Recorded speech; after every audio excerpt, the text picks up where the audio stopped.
Hai, jumpa lagi di Arsu Channel.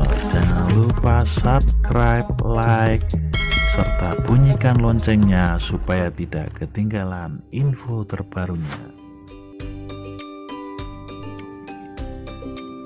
Assalamualaikum warahmatullahi wabarakatuh.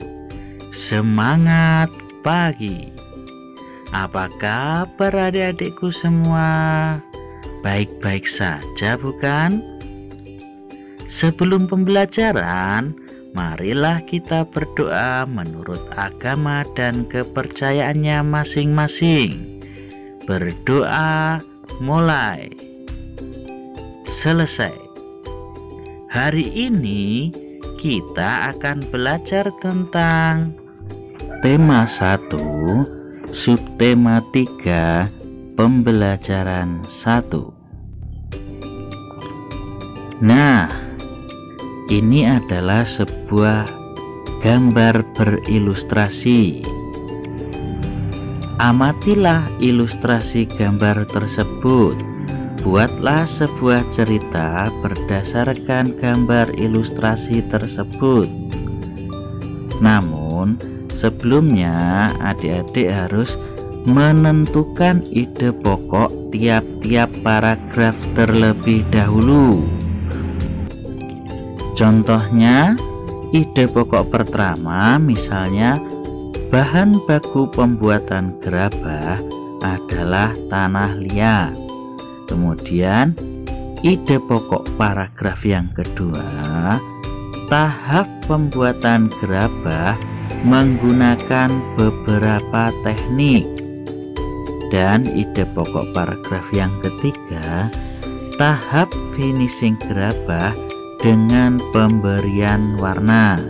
Ya, ini contoh ide pokok paragraf yang akan kita buat nanti.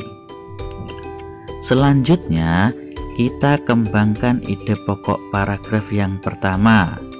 Ide pokoknya, bahan baku pembuatan gerabah adalah tanah liat.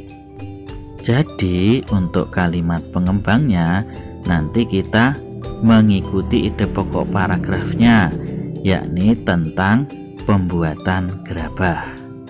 Kemudian untuk kalimat pengembangnya, sebelum digunakan tanah liat harus dibersihkan terlebih dahulu dari kotoran. Kemudian tanah yang telah tercampur ditambahkan air secukupnya dan diulek sampai rata dan homogen. Selanjutnya, ban gerabah sudah siap dipergunakan untuk perwujudan badan gerabah. Ini ya adik-adik untuk paragraf yang pertama. Selanjutnya, paragraf yang kedua. Ide pokok paragrafnya, tahap pembuatan gerabah menggunakan beberapa teknik. Jadi dalam paragraf kedua ini kita akan membicarakan teknik-teknik pembuatan gerabah. Selanjutnya, ide pokok paragraf tersebut kita kembangkan sebagai berikut. Beberapa teknik pembuatan yang dapat diterapkan antara lain teknik putar atau wheel atau throwing, teknik cetak atau casting, teknik lempengan atau slab, teknik pijit atau pitching, teknik pilin atau coil. Setelah gerabah terbentuk, selanjutnya adalah proses pengeringan dapat dilakukan dengan atau tanpa panas matahari. Setelah kering, selanjutnya adalah tahap pembakaran. Kemudian, ide pokok paragraf yang ketiga, tahap finishing gerabah dengan pemberian warna. Bisa kita kembangkan. Finishing yang dimaksud di sini adalah proses akhir dari gerabah setelah proses pembakaran. Proses ini dapat dilakukan dengan berbagai macam cara, misalnya memulas dengan cat warna, melukis, menempel, atau menganyam dengan bahan lain, dan lain-lain. Kemudian, ayo membaca. Di sini ada bacaan yang berjudul Gerabah dari Pulau Madura.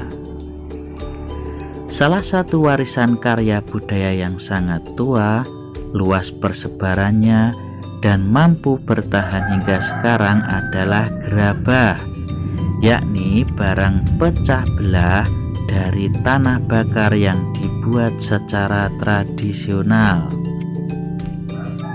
Gerabah juga dikenal dengan sebutan tembikar. Gerabah konon sudah dibuat manusia sejak mereka hidup menetap dan mulai bercocok tanam beberapa ribu tahun sebelum tahun Masehi, dan kini masih kita dapatkan di seluruh pelosok Nusantara, tidak terkecuali di Pulau Madura.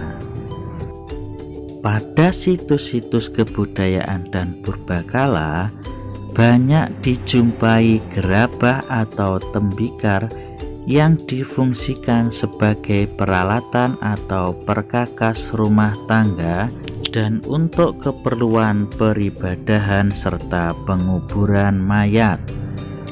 Gerabah yang paling sederhana dibuat dan dibentuk hanya menggunakan tangan dengan ciri adonan yang kasar, dan bagian-bagian gerabah tersebut masih dipenuhi oleh jejak-jejak jari. Selain itu, bentuknya kadang tidak simetris. Nah, itu adik-adik dari paragraf 1 dan 2. Kemudian adik-adik silahkan baca untuk paragraf ketiga dan seterusnya.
Selanjutnya, setelah adik-adik semua bisa menentukan ide pokok dari sebuah bacaan, sekarang kembangkan ide-ide pokok berikut menjadi sebuah paragraf.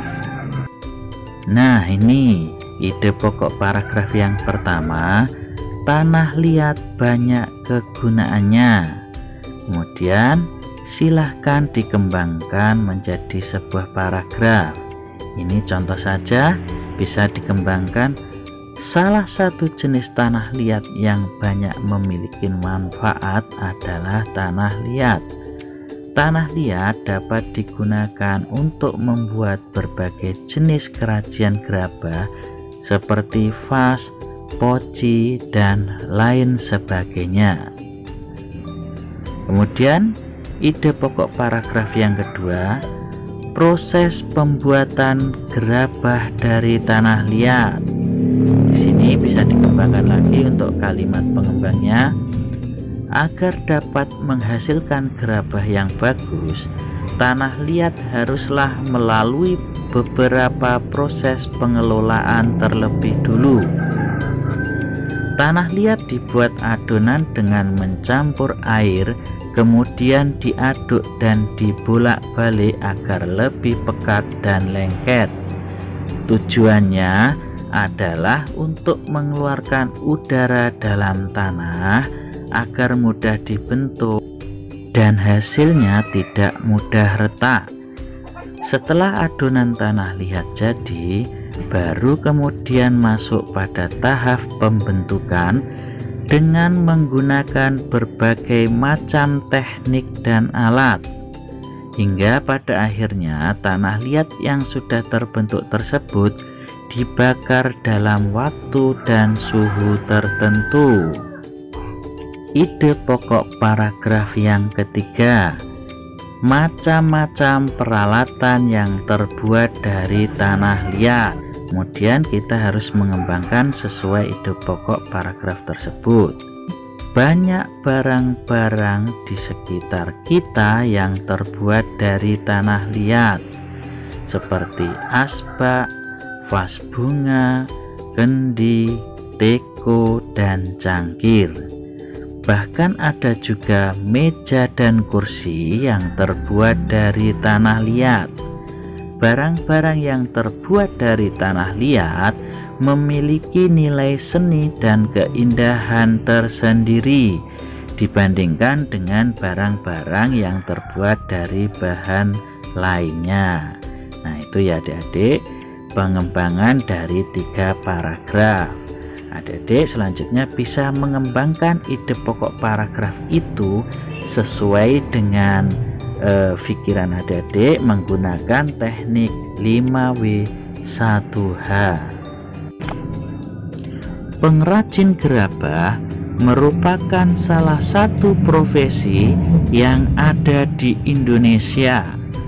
Para pengrajin tersebut bekerja keras untuk mencari nafkah untuk keluarganya. Begitu juga dengan orang tuamu. Walaupun memiliki profesi yang berbeda, tetapi tujuannya sama, yakni mencari nafkah untuk menghidupi keluarganya.